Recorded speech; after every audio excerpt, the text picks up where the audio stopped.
ಪಾತಾಳ ಭುವನೇಶ್ವರ ಗುಹೆ.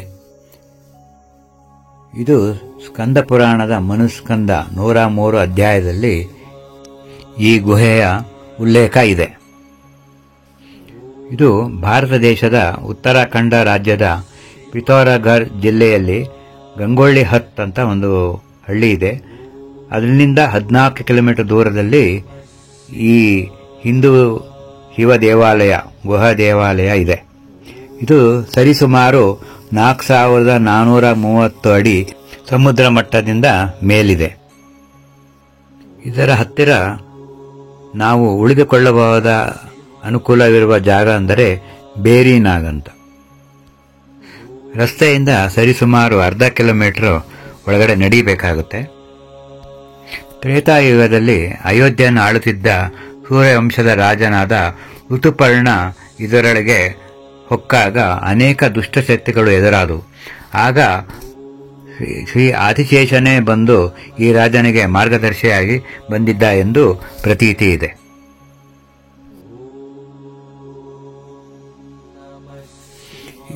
ಇನ್ನು ದ್ವಾಪರ ಯುಗದಲ್ಲಿ ಇದನ್ನು ಪಾಂಡವರು ಕಂಡುಹಿಡಿದರು. ಕಲಿಯುಗದಲ್ಲಿ ಸಾಧಾರಣ ಕ್ರಿಸ್ತಶಕ 1195ರಲ್ಲಿ ಶ್ರೀ ಆದಿಶಂಕರಾಚಾರ್ಯರು ಇಲ್ಲಿ ಬಂದು ಈ ಗುಹೆಯನ್ನು ಕಂಡುಹಿಡಿದು ಅವರು ಪೂಜೆಯನ್ನು ಶುರು ಮಾಡುತ್ತಾರೆ.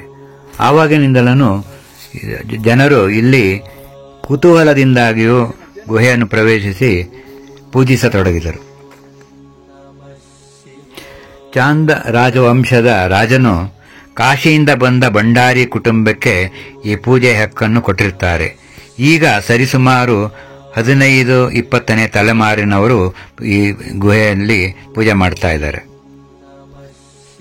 ಈ ಗುಹೆಯು ಸರಿಸುಮಾರು 160 ಮೀಟರ್ ಉದ್ದ ಇದೆ, ಸುಮಾರು 90 ಅಡಿ ಆಳ ಇದೆ. ನೈಸರ್ಗಿಕವಾಗಿ ಈ ಲೈಮ್ ಸ್ಟೋನ್ ಅಂತ ಹೇಳ್ತೀವಿ, ಸುಣ್ಣದ ಕಲ್ಲಿನಿಂದ ಆವೃತವಾಗಿದೆ.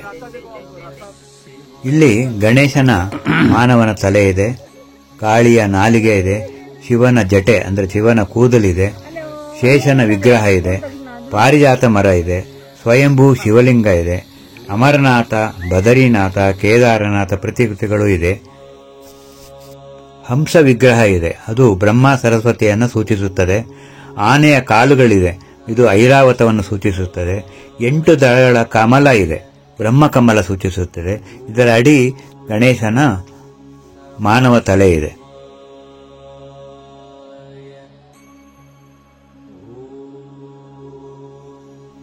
ಇದು ಎರಕದ ಅಚ್ಚಿರುವ ಒಂದು ಕಸದ ಬುಟ್ಟಿ, ಮೆಟಲ್ದು. ಎಷ್ಟು ಚೆನ್ನಾಗಿದೆ ನೋಡಿ.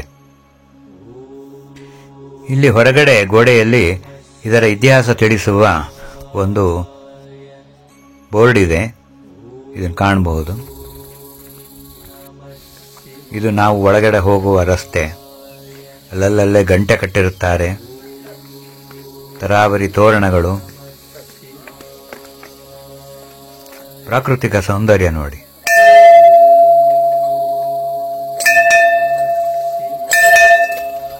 ಓಂ ನಮಃ ಶಿವಾಯ, ಓಂ ನಮಃ ಶಿವಾಯ, ಓಂ ನಮಃ ಶಿವಾಯ. ಹರ ಹರ ಮಹಾದೇವ.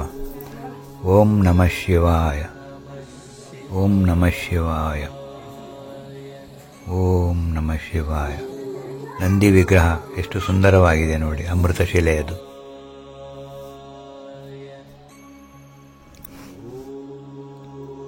ಇಲ್ಲೆಲ್ಲ ಹರಕೆ ಬಂದವರು ಈ ಥರ ಬಟ್ಟೆಯನ್ನು ಕಟ್ಟಿ, ಗಂಟೆಗಳನ್ನು ಕಟ್ಟಿ ಹೋಗ್ತಾರೆ.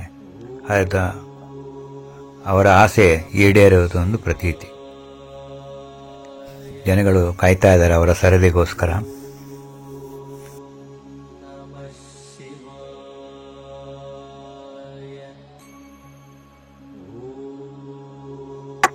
ಭಕ್ತಾದಿಗಳು ತಮ್ಮ ಸರದಿಗೋಸ್ಕರ ಕಾಯ್ತಾ ಇದ್ದಾರೆ.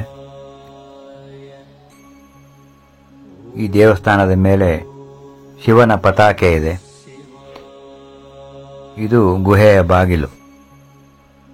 ತಮ್ಮ ಸರದಿಗೋಸ್ಕರ ಕಾಯ್ತಾ ಇರ್ತಾರೆ. ಒಂದು ಸಲಕ್ಕೆ 150 ಜನ ಮಾತ್ರ ಒಳಗಡೆ ಬಿಡ್ತಾರೆ. ಅವರೆಲ್ಲ ಹೊರಗಡೆ ಬಂದಮೇಲೆ ಮತ್ತೆ 150 ಜನ ಬಿಡ್ತಾರೆ. ಬಹಳ ಇಕ್ಕಟ್ಟಾದ ಸ್ಥಳ. ಅದರಿಂದ ಒಂದು ಕಬ್ಬಿಣದ ಚೈನ್ ಕಟ್ಟಿರ್ತಾರೆ, ಅದನ್ನು ಹಿಡಿದುಕೊಂಡು ನಿಧಾನವಾಗಿ ಇಳಿಬೇಕಾಗುತ್ತೆ, ಹತ್ತಬೇಕಾಗುತ್ತೆ.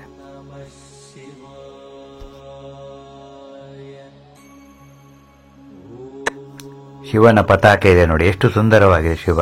ಇದು ಗುಹೆಗೆ ಹೋಗುವ ಇಕ್ಕಟ್ಟಾದ ಜಾಗ. ಪಕ್ಕದಲ್ಲಿ ಚೈನ್ ಕಾಣಿಸ್ತಾ ಇದೆ ನೋಡಿ, ಅದನ್ನು ಹಿಡ್ಕೊಂಡು ನಿಧಾನವಾಗಿ ಇಳಿಬೇಕು.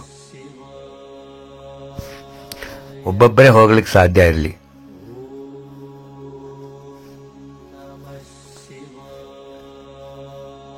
ಮಧ್ಯೆ ಮಧ್ಯೆ ಲೈಮ್ ಸ್ಟೋನ್ ಜಾರುತ್ತೆ ನೋಡಿ. ಇದು ಒಳಗಡೆ ಹೇಗೆ ಹೋಗ್ತಾ ಇದ್ದಾರೆ ಅಂತಂದ್ರೆ ನಿಧಾನವಾಗಿ ಇಳಿಬೇಕು, ನಿಧಾನವಾಗಿ ಇಳಿಬೇಕು.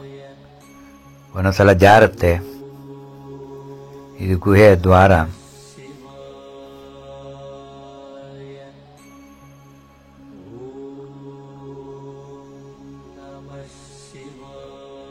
ಗುಹೆಯ ಮೆಟ್ಟಿಲು ಇದು ನೋಡಿ. ಮೇಲ್ಗಡೆ ಬ್ರಹ್ಮಕಮಲ ತರ ಪೆಟಲ್ಸ್ ಇದೆ, ಕೆಳಗಡೆ ಮಾನವನ ದೇಹ ಇದೆ. ಇದು ಕಲಿಯುಗದ ಸ್ತಂಭ. ಬ್ರಹ್ಮಕಮಲ, ಕೆಳಗಡೆ ಗಣೇಶನ ಮಾನವ ತಲೆ. ಇದು ಪಾರಿಜಾತ ವೃಕ್ಷ. ಇದು ಶಿವನ ಕೂದಲು, ಜಟೆ. ಎಷ್ಟು ಸುಂದರವಾಗಿದೆ ನೋಡಿ. ಇಲ್ಲಿಂದ ನೀರಿಟ್ಟು ತೊಟ್ಟಿಗ್ತಾ ಇರುತ್ತೆ. ಇದು ಕಾಳಿ ಮಾತೆಯ ನಾಲಿಗೆ ಅಂತ ಹೇಳ್ತೀವಿ. ಇದು ಬ್ರಹ್ಮಕಮಲ ಮತ್ತೆ ಗಣೇಶ, ಆಗಲೇ ಹೇಳಿದೆ. ಇದು ಕಲಿಯದ ಕಂಬ. ಈ ಕಡೆ ದಾರಿ ಇದೆ, ಪಾತಾಳಕ್ಕೆ ದಾರಿ, ಅದು ಮುಚ್ಚೋಗಿದೆ ಅಂತೆ. ಇಲ್ಲಿ ಅಮರನಾಥ, ಕೇದಾರನಾಥ, ಬದರಿನಾಥನ ಪ್ರತಿರೂಪ ಇದೆ. ಎಲ್ಲ ಕ್ಷೇತ್ರಗಳ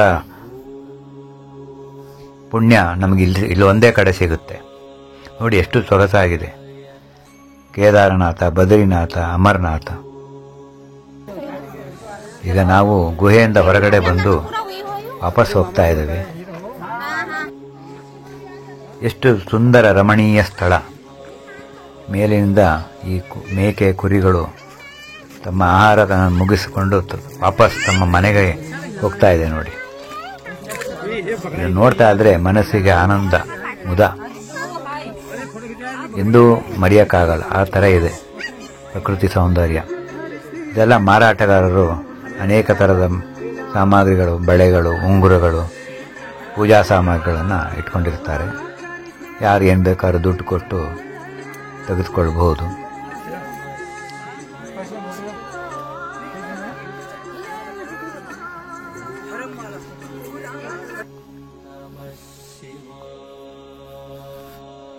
ಇದೆಲ್ಲ ಉಳಿದುಕೊಳ್ಳುವ ಸ್ಥಳ ಇದೆ. ಇದಾದ ನಂತರ ಪಕ್ಕದಲ್ಲೇ ಕೆಲವು ಪಾಳು ಬಿದ್ದ ದೇವಸ್ಥಾನಗಳಿದೆ. ಶಿವನ ದೇವಾಲಯ ಇದೆ.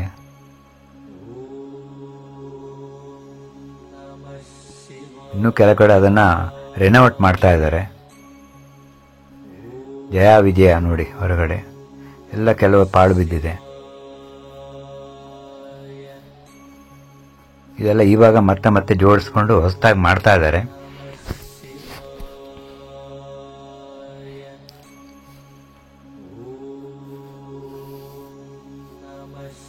ಎಷ್ಟು ಚೆನ್ನಾಗಿದೆ ನೋಡಿ.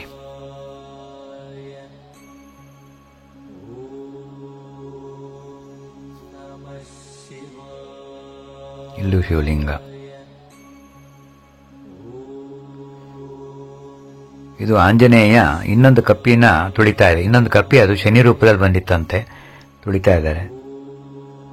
ಇಲ್ಲೆಲ್ಲ ನಮ್ಮ ಸ್ನೇಹಿತರು ರೆಸ್ಟ್ ತಗೋತಾ ಇದ್ದಾರೆ. ಸಿಕ್ಕಾಪಟ್ಟೆ ಬಿಸಿಲಿತ್ತು.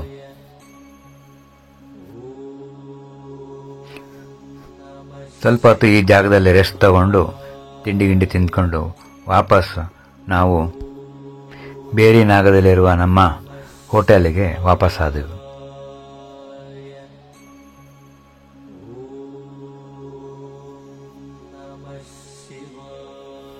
ಹಳೆಯ ಕಾಲದ ದೇವಸ್ಥಾನ ನೋಡಿ, ಎಷ್ಟು ಚೆನ್ನಾಗಿದೆ.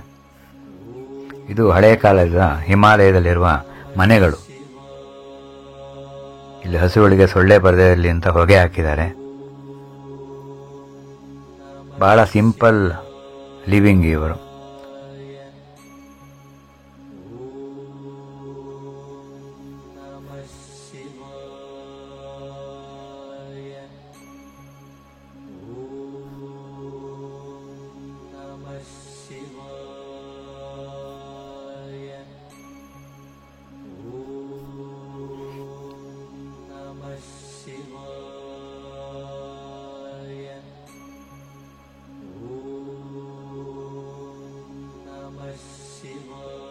ನಂತರ ನಾವು ನಮ್ಮ ಹೋಟೆಲ್ಗೆ ಬಂದೆವು.